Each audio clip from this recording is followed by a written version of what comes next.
សួស្តីអ្នកទាំងអស់គ្នាអញ្ចឹងថ្ងៃនេះខ្ញុំចេញវីដេអូដែលពាក់ព័ន្ធជាមួយនឹងការ recover ឬក៏យើងប្រើពាក្យមួយទៀតហ្នឹង reactive page ក្នុងករណីដែលយើងទាំងអស់គ្នាហ្នឹងបាត់ page អញ្ចឹងណាអូខេអញ្ចឹងថ្ងៃនេះខ្ញុំមកសាកល្បងធ្វើទាំងអស់គ្នាថាតើវាបានអូខេអញ្ចឹងនៅពេលដែលអ្នកទាំងអស់គ្នាបាត់ page អញ្ចឹងអ្នកទាំងអស់គ្នាត្រូវចាំថាតើadmin មួយណាដែលយើងគ្រប់គ្រង page ហ្នឹងណាអញ្ចឹងឧទាហរណ៍ជាក់ស្ដែងឥឡូវខ្ញុំថាការ page ខ្ញុំដែលបាត់ហ្នឹងវាដូចជាប្រហែល3 4ហ្នឹងតែសារតែមានខ្ញុំគិតថាអាចមកពី Facebook update ឬក៏អាចមកពី hacker នឹងគេ attack ណាក៏មួយរយៈមុនហ្នឹងមាន attack Facebook ខ្ញុំអញ្ចឹងខ្ញុំមកសាកធ្វើវីដេអូនេះមកសាកធ្វើវិធីនេះថាវាបានសម្រេចអត់អញ្ចឹងនៅពេលដែលអ្នកទាំងអស់គ្នាចូលមក profile ដែលយើងគ្រប់គ្រង page ណា admin ដែលយើងកាន់ page ហ្នឹងអញ្ចឹងយើងចូល profile មកអូខេអញ្ចឹងនៅពេលដែលយើងចូល profile បែបនេះមកយើងរកពី setting and privacy នេះមកអូខេនេះពាក្យនេះអូខេហើយបន្តមកទៀតយើងចូល setting អូខេ setting ហើយអ្នកទាំងអស់គ្នាត្រូវ scroll ចុះមកក្រោមហើយរកមើលពាក្យថា page នេះអញ្ចឹងយើងចុចលើ page នេះមកអូខេនេះអញ្ចឹងនៅកន្លែងនេះគឺវាមាន reactive your page អញ្ចឹងខ្ញុំសង្ឃឹមថាវានៅក្នុងនឹងទាំងអស់អញ្ចឹងណាអូខេអញ្ចឹងយើងសាកចូល view មកអូខេអញ្ចឹងនេះអ្នកទាំងអស់គ្នាអញ្ចឹង page ដែលខ្ញុំបាត់នោះគឺ1 2 3 4អញ្ចឹងវានៅក្នុងនឹងអញ្ចឹងនៅពេលដែលអ្នកទាំងអស់គ្នាចង់បានមកវិញ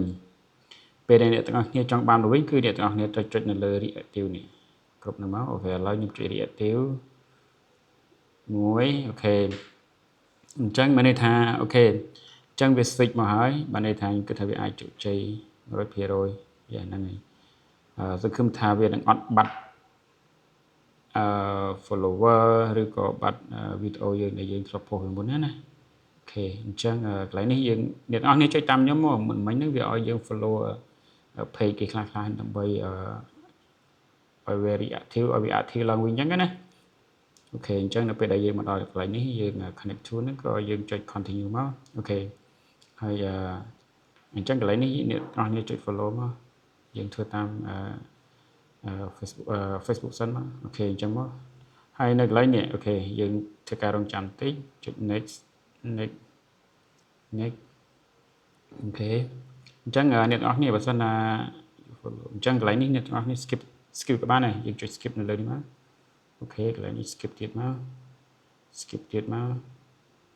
អូខេ skip ចោលមកអូខេអញ្ចឹងវាមកវិញហើយប៉ុន្តែយើងអត់ដឹងច្បាស់ថាតើ page ហ្នឹងវានៅ follower ដូចដើមអត់អូខេអញ្ចឹងវានៅ follower ដូចដើមអូខេអញ្ចឹងយើងទៅធ្វើ page បន្ទាប់ទៀតណាអញ្ចឹងយើង switch មកនឹងដែរមក account យើងមកយើងចូលនេះមកចូល setting and privacy ដែរ setting ហើយយើងយកពាក្យថា page ដែរមករកពាក្យ page ដែរមកអូខេកន្លែងនេះអូខេ view អញ្ចឹងខ្ញុំ reactive នេះ page ល្អជាងគេបងបើសិនបាត់ទៀតខ្ញុំមិនដឹងថាភ្នែកលហាម